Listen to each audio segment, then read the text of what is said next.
더불어민주당이 윤석열 대통령에 대한 헌법재판소 선고 3개월 전부터 서울 여의도 용산빌딩에 대선 캠프를 꾸린 것으로 확인됐다고 주간조선 4월 5일자에 폭로했습니다. 주간조선 취재 결과 민주당 측은 지난해 12.3 비상계엄 사태가 일어난 직후인 지난 1월 여의도 용산빌딩 8, 9층 사무실을 계약했으며 이후 지난 3월 입주를 시작해 현재는 대부분의 입주 절차를 마쳤다고 보도했습니다. 일부 당직자들은 이곳에 상주하며 업무를 하는 것으로 확인됐습니다. 민주당의 거짓말의 끝은 어디까지인지 국민들은 가늠조차 할 수 없을 지경이며 이미 민주당과 헌재가 탄핵 인용의 각본을 다 짜놓은 상태를 모르고 기각은 확실하다며 국민들은 5대3이냐 4대4냐의 희망기대를 가지고 살아왔던 국민들을 저들은 얼마나 바보같이 보였을까요?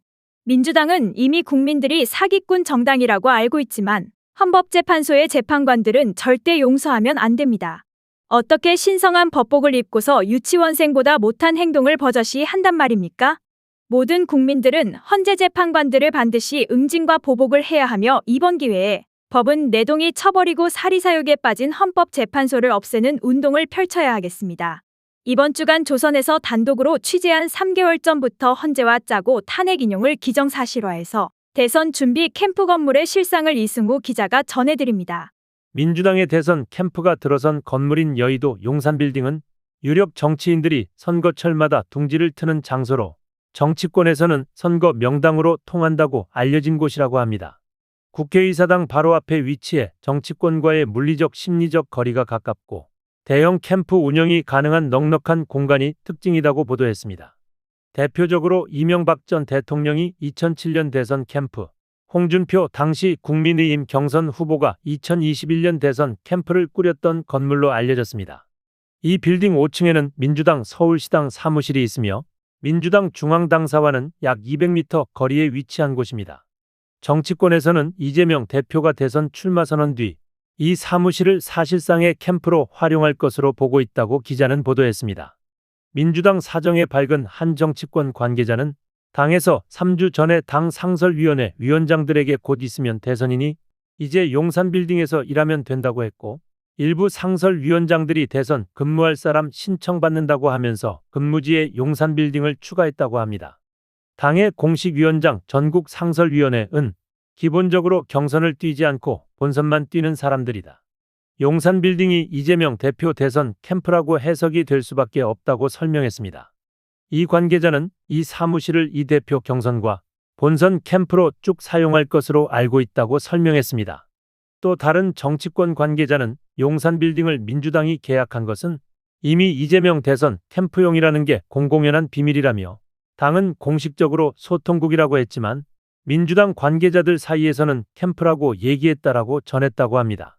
한비 이재명계 관계자는 이재명 대표가 이미 거의 대선 후보가 된 걸로 확신하고 큰 사무실로 구한 걸로 안다. 경선을 하더라도 어차피 예비후보 사무실이 있어야 하기 때문에 구해야 하는 것이다. 명당이 있으니 미리 선점하기도 한다라고 전했다고 합니다. 또 다른 비명계 인사는 당연히 대선 캠프용 사무실을 꾸리고 있을 것이다.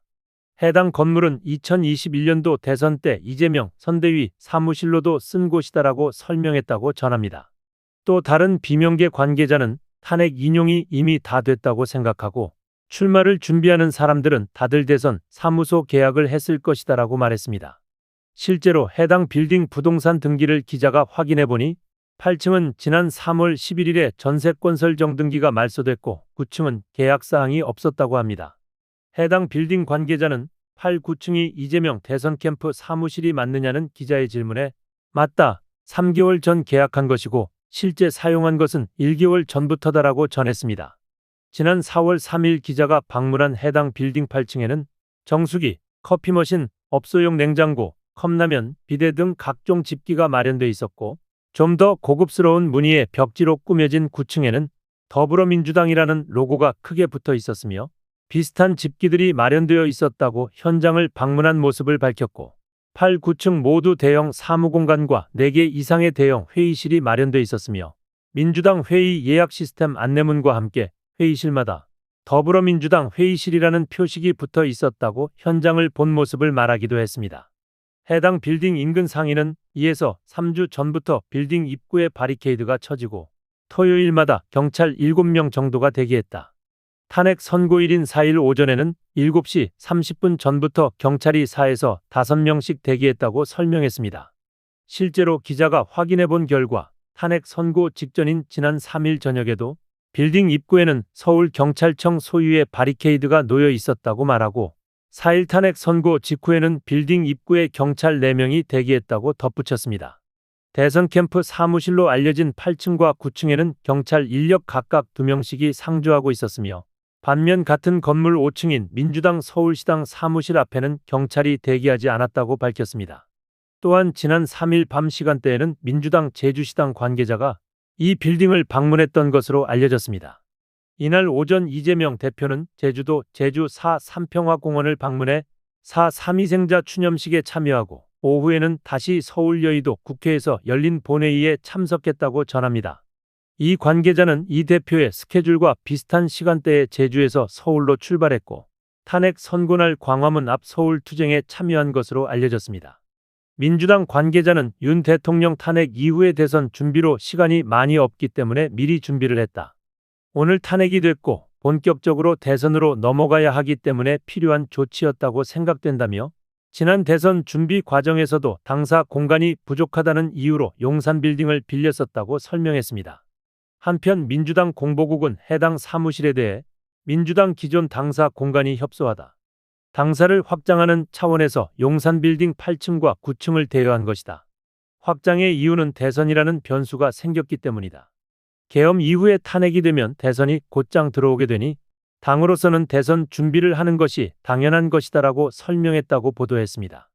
이상 KUMC TV 속보를 마칩니다. 담당의 송진섭 기자였습니다. 지금까지 저희 KUMC TV를 시청해주신 여러분 감사합니다. 한 사람의 의견으로 뉴스를 진행하는 것을 지향하고 정론에 근거하고 미래에 대한 소식을 타인보다 한 걸음 더 빨리 여러분에게 전하기 위해 노력하고 있는 저희들에게 여러분들의 구독과 좋아요 그리고 알림을 설정해 주신다면 저희들에게는 큰 힘이 된답니다. 많은 후원을 기대하면서 다음 시간에 다시 뵙겠습니다.